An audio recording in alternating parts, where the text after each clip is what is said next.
지금 와서 보면 피부에 좋다고 믿고 했던 행동 중에 알고 보니 피부를 늙게 만드는 것들이 꽤 많았습니다. 아니, 지난번 영상에서 제가 메이크업을 해서 피부가 좋아 보이는 게 아니냐는 댓글이 달렸어요. 그래서 제가 쌩얼 인증을 한번 해드리겠다고 했었는데 지금 바로 보여드리겠습니다. 자, 아무것도 안 묻은 쌩얼입니다.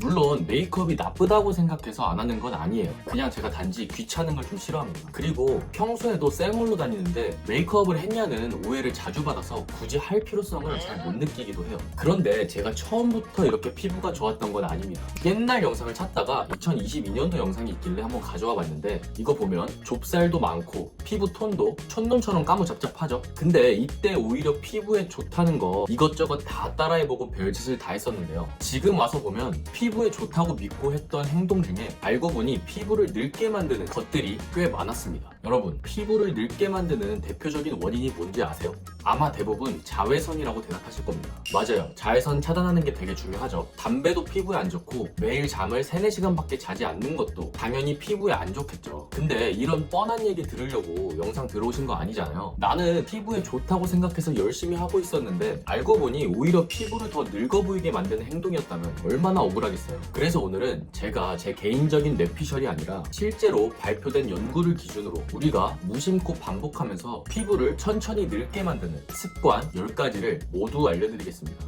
첫 번째, 1일 1팩하기. 저도 예전에는 매일 팩을 하는 게 당연히 피부에 좋은 건 줄 알았습니다. 생각해보면 너무 그럴듯하잖아요. 마스크팩을 한번 붙였다가 떼보세요. 피부 진짜 개좋아 보입니다. 촉촉하지, 광나지, 만져보면 또 엄청 매끈매끈 하잖아. 그러니까 자연스럽게 이런 생각을 하게 됩니다. 이거 매일 하면 진짜 개좋아지겠는데? 근데 여기서 문제가 생깁니다. 마스크팩은 일반 화장품처럼 한 번 바르고 끝나는 게 아니라 에센스에 젖은 시트를 얼굴에 20분 이상씩 밀착시켜놓습니다. 이렇게 피부를 오랫동안 촉촉하고 밀폐된 상태로 만들면 각질층의 수분 함량이 확 늘어나는데요. 이러면 당장은 피부가 탱탱하고 좋아 보이지만 각질층이 과도하게 소화되면 피부 장벽의 물리적인 성질이 바뀌고 일부 성분의 피부 침투량도 증가할 수가 있어요. 여기서 피부 침투량이 증가하면 좋은 거 아니야? 이렇게 생각하실 수 있습니다. 그런데 마스크팩은 기본적으로 수분 함량이 굉장히 많은 제품이라 세균이 번식하지 않도록 방부제가 굉장히 많이 들어가고 제품에 따라서 향료나 여러 식물 추출물 같은 성분들도 다 같이 들어갑니다. 물론 방부제나 향료가 들어갔다고 해서 그 화장품이 무조건 안 좋다는 건 아니에요. 문제는 사람에 따라서 그런 성분들이 자극이나 알레르기를 일으킬 수도 있다는 겁니다. 그리고 아까 말씀드렸다시피 마스크팩은 오랫동안 밀착시켜서 이런 성분들의 피부 침투량 자체가 늘어나는 방식이잖아요. 그래서 원래도 자극성이 있는 성분들을 훨씬 더 깊고 오래 피부에 노출시키는 셈이 됩니다. 참고로 여기에 들어가는 방부제가 우리 피부에 서식하고 있는 피부를 지켜주는 유익균까지 없앤다는 얘기가 있는데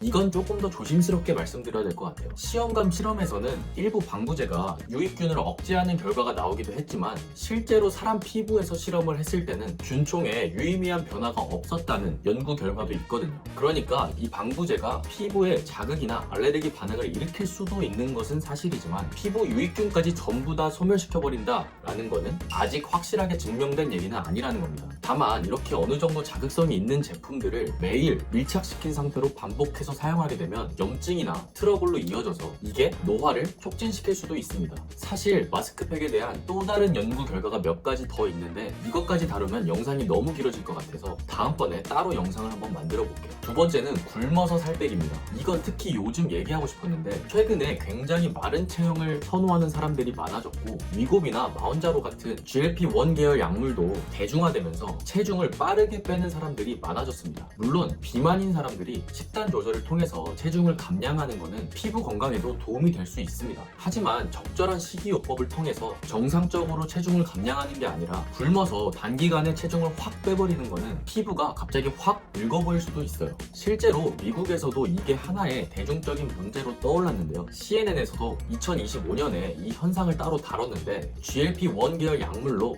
체중을 크게 감량한 사람들이 얼굴까지 꺼지고 피부가 처져서 성형외과를 찾는 사례가 늘어나고 있다고 보도했습니다. 그래서 등장한 말이 바로 오젬픽 페이스입니다. 얼굴의 지방은 입체감과 볼륨감을 만드는 역할을 해요. 그런데 체중 체중을 급격하게 빼면 몸에 있는 보기 싫은 지방만 선택적으로 빠지는 게 아니라 얼굴을 동안처럼 보이게 해주는 얼굴의 지방도 함께 감소한다는 겁니다. 실제로 2025년에 위고비 마운자로를 사용한 사람들의 CT와 MRI를 분석한 연구 결과가 있습니다. 대상자들이 평균 11kg 정도를 감량했더니 얼굴 중간 부분의 볼륨이 약 9% 정도 감소했고, 특히 피부 바로 아래에서 얼굴을 통통하게 받쳐주는 지방층은 약 11%가 감소했습니다. 그러니까 급격하게 살을 많이 빼면 관자놀이가 꺼지고 눈밑이 꺼지고 중안면 볼륨이 줄어들고 상대적으로 광대가 튀어나와 보이고 팔자나 피부 처짐이 강조되면서 몸은 말랐는데 얼굴만 갑자기 몇 년 늙어 보이는 현상이 생길 수도 있다는 겁니다. 그런데 여기서 오해하면 안 됩니다. 위고비랑 마운자로를 맞으면 얼굴이 늙는다, 이게 아니고 건강하지 않은 식이요법으로 갑자기 큰 폭으로 다이어트를 하게 되면 얼굴이 확 늙어 보일 수가 있다는 겁니다. 그러니까 GLP-1 계열의 약물을 맞으면서 다이어트를 하더라도 최소한의 필요한 영양을 충분히 섭취하고 운동을 병행하면서 적당한 속도로 다이어트를 하셔야 된다는 겁니다. 세 번째는 스킨케어 루틴 자주 바꾸기입니다. 이것도 진짜 사람들이 많이 하는데, 뷰티 유튜버들이 좋다는 제품이 보일 때마다 매번 루틴을 바꾸시는 분들이 있죠. 올리브영에서 화장품을 하나 사고 한 3일 정도 써보다가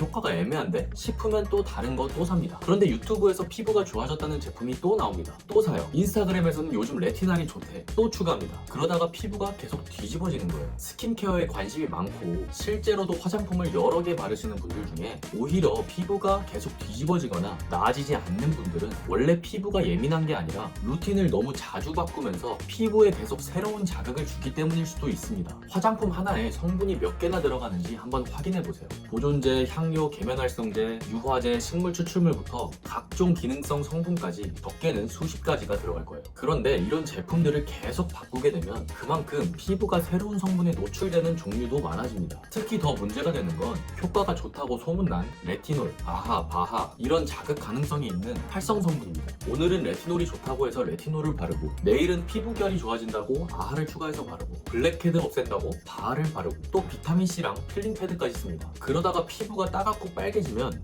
왜 이러지? 하면서 진정 성분까지 추가를 하게 돼요. 피부가 쉴 틈이 없는 거예요. 실제로 피부 노화 연구에서도 피부에 염증이 반복되는 환경이 계속되면 피부 노화에도 불리할 수 있다는 연구 결과도 있어요. 피부에 염증 반응이 반복되면 활성산소와 여러 염증성 사이토타인이 증가하고, 이런 환경에서는 콜라겐 같은 피부의 세포외 기질을 분해하는 MMP 같은 효소들이 증가한다는 거죠. 그리고 현실적으로도 문제가 하나 더 있어요. 스킨케어를 너무 자주 바꾸게 되면 뭐 때문에 자꾸 피부가 뒤집어지는지 알 수가 없습니다. 레티놀 때문인지, 새로 바꾼 클렌저 때문인지, 필링 패드 때문인지, 아니면 선크림 때문인지 한꺼번에 4-5개를 다 바꿔버리면 범인을 찾을 수가 없습니다. 만약 피부가 자주 따갑고 붉어진다면 새로운 걸 하나 더 추가하지 마시고 지금 쓰고 계신 루틴부터 단순하게 만들어 보세요. 특히 기초에 집중할수록 피부는 말도 안 되게 좋아질 겁니다. 네 번째, 피부과 시술 많이 받기. 먼저 오해하지 않으셨으면 하는 게, 피부과 시술 자체가 피부를 늙게 만든다는 건 절대 아니에요. 레이저, 고주파, 집속 초음파, 마이크로 니들링 같은 이런 시술들은 제대로만 받으면 피부에 정말 좋은 치료가 될 수 있습니다. 문제는 요즘 피부과를 헬스장 다니듯이 하시는 분들이 계시다는 거예요. 피부가 멀쩡하면서도 이번 달은 피부과를 안 갔네? 하면서 왠지 불안해지고, 그러다 보니 이미 멀쩡한 피부에 울세라 받고, 써마지 받고, 레이저 받고, 스킨 부스터 받고, 필링까지 좋다는 건 계속 추가를 하는 겁니다. 근데 이 시술들이 왜 효과가 있는지를 생각해보면, 에너지 기반 시술들은 종류에 따라서 의도적으로 열이나 미세 손상을 만들고 그 이후에 회복하고 재생하는 과정을 통해서 효과를 내는 방식이거든요. 즉 작은 손상과 회복이 반복되면서 좋아지는 사이클인데, 회복할 시간을 안 주고 계속 손상만 시키면 당연히 무리가 갑니다. 실제로 레이저나 에너지 기반 시술에서는 화상, 흉터, 물집, 색소 변화, 감염과 같은 부작용이 계속해서 보고되어 왔어요. 특히 울세라 같은 하이프 계열 시술은 시술 깊이와 위치가 굉장히 중요한데, 이 초음파 에너지가 조건에 따라서 피와 지방까지 영향을 줄 수 있습니다. 그래서 얼굴에 지방이 별로 없는 분이 잘못된 층에 맞거나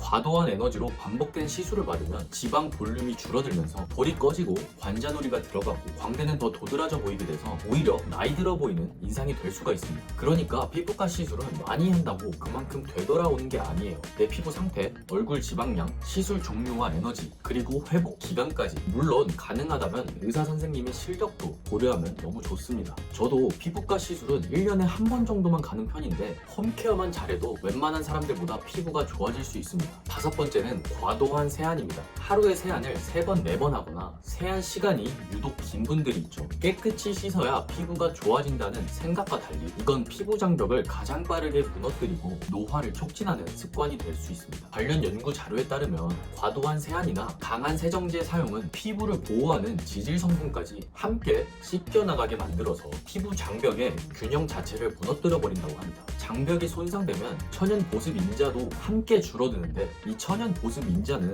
피부 내부에서 수분을 붙잡아두는 핵심 물질이기 때문에 부족해지면 피부가 만성적으로 건조해지고 잔주름이 두드러지게 됩니다. 전문가들은 보통 하루에 세안을 2번 정도로 하고 pH 5에서 6.5 사이 정도의 약산성 클렌저를 사용할 것을 권장하고 있어요. 여섯 번째는 유해 성분이 함유된 화장품을 자주 사용하기입니다. 화장품은 한 번 바르고 끝나는 게 아니라 매일 하루에 2번씩 피부에 직접 바르기 때문에 어떤 성분이 들어가 있는지 한 번쯤 확인해 볼 필요가 있습니다. 다이소나 올리브영에서 화장품 성분표를 보다 보면 인공 향료, 인공 색소, 벤질 알코올, 소듐 라우릴 설페이트 이런 성분들이 종종 보이실 거예요. 물론 이 성분들이 피부를 직접으로 늙게 만든다는 것은 아닙니다. 중요한 건 향료나 벤질 알코올 같은 일부 향료 성분들은 사람에 따라서 알레르기나 접촉 피부염을 일으킬 수도 있고 소듐 라우릴 설페이트처럼 세정력이 강한 계면활성제는 농도와 노출 시간에 따라서 피부 장벽을 자극시킬 수 있습니다. 그런데 이 성분들이 사실 화장품에 꼭 필요한 성분은 아니에요. 대부분 더 순한 성분으로 대체할 수 있거나 아예 빼도 되는 것들인데 원료값이 싸거나 그냥 사용감이 좋아 보이기 위해서 들어가는 경우가 되게 많습니다. 그래서 가능하면 이런 성분들이 없는 제품을 사용하시는 게 가장 낫다는 거예요.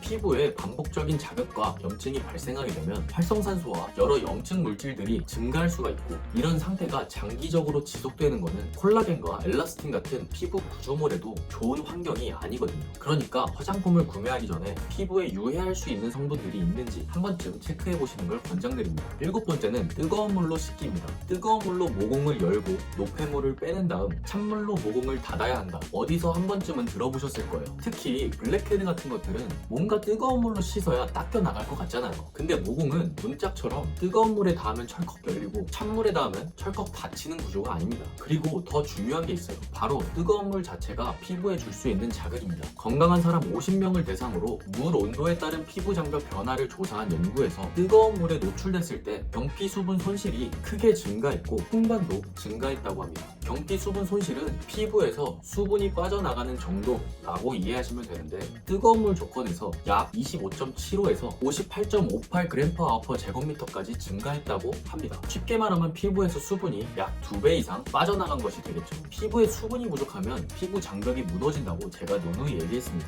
물론 뜨거운 물로 한번 세수했다고 해서 여러분 피부가 몇 년씩 늙는 건 아닙니다. 문제는 매일이라는 데 있어요. 샤워할 때 얼굴에 뜨거운 물 맞고 세안할 때도 뜨거운 물을 쓰고 이런 행동이 반복되는 게 문제가 된다는 거예요. 세안할 때는 미온수로 하시는 게 가장 좋습니다. 여덟 번째는 피부를 당화시키는 식습관입니다. 바로 단 음식과 정제 탄수화물을 자주 먹는 식습관인데요. 우리 몸에 들어온 당분은 단백질과 결합해서 최종 당화 산물이라는 물질을 만들어냅니다. 이 반응을 당화라고 부르는데 문제는 이 최종 당화 산물이 피부 속 콜라겐과 엘라스틴을 서로 엉키게 만들어서 단단하고 뻣뻣한 탄력이 없는 구조로 만들어버린다는 겁니다. 실제로 피부과 전문의들이 초음파로 피부를 관찰했을 때 당화가 많이 진행된 환자일수록 진피층이 두껍고 탄력도가 떨어지며 반사도가 높게 나타나는 경우를 자주 확인했다고 밝히고 있습니다. 또 다른 연구에서는 당화된 콜라겐이 강도와 탄력을 잃으면서 피부가 처지고 주름이 늘어날 뿐만 아니라 염증과 산화 스트레스까지 함께 증가시킨다고 설명하고 있습니다. 더 나아가 이 최종 당화 산물은 멜라닌 합성에도 관여해서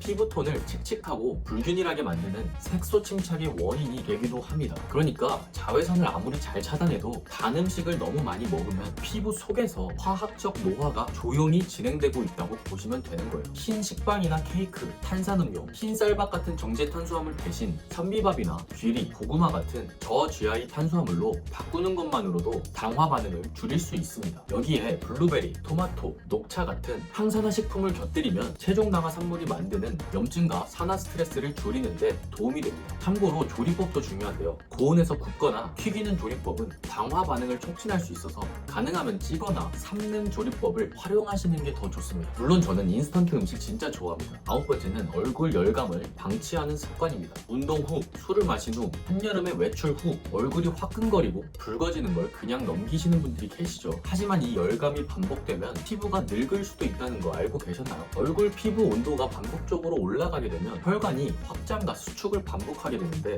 이 과정이 누적되면 혈관을 지지하고 있는 콜라겐과 탄력 섬유에 지속적인 부담이 가해집니다. 결국 혈관이 확장된 상태에서 원래대로 돌아오지 못하고 만성적으로 붉은 상태, 즉 모세혈관 확장증으로 진행될 수 있어요. 그리고 이게 피부가 하얗거나 진피층이 얇은 사람, 특히 30세 이상 여성에게 더 흔하게 나타난다는 임상 결과도 보고되어 있습니다. 한번 확장되어 굳어진 혈관은 스스로 회복되기 어렵기 때문에 열감이 자주 올라온다는 신호 자체를 가볍게 여기지 마시고, 열감이 반복된다면 찬물 샤워나 두피 쿨러를 활용해서 얼굴 열감을 낮추고 사우나나 찜질방처럼 열감을 올릴 수도 있는 환경을 피해 주시는 것이 만성 홍조와 혈관 노화를 막는 유일한 방법이 될 수 있습니다. 10번째는 특정 표정을 반복적으로 강하게 지킵니다. 여러분 혹시 미간을 자주 찌푸리시거나 눈을 심하게 찡그리는 습관이 있으신가요? 이런 표정은 얼굴 근육에 작지만 반복적인 자극을 줄 수 있어요. 그리고 이게 쌓이면 표정을 짓지 않아도 남아있는 주름이 될 수 있습니다. 한 화장품 회사 실험에서는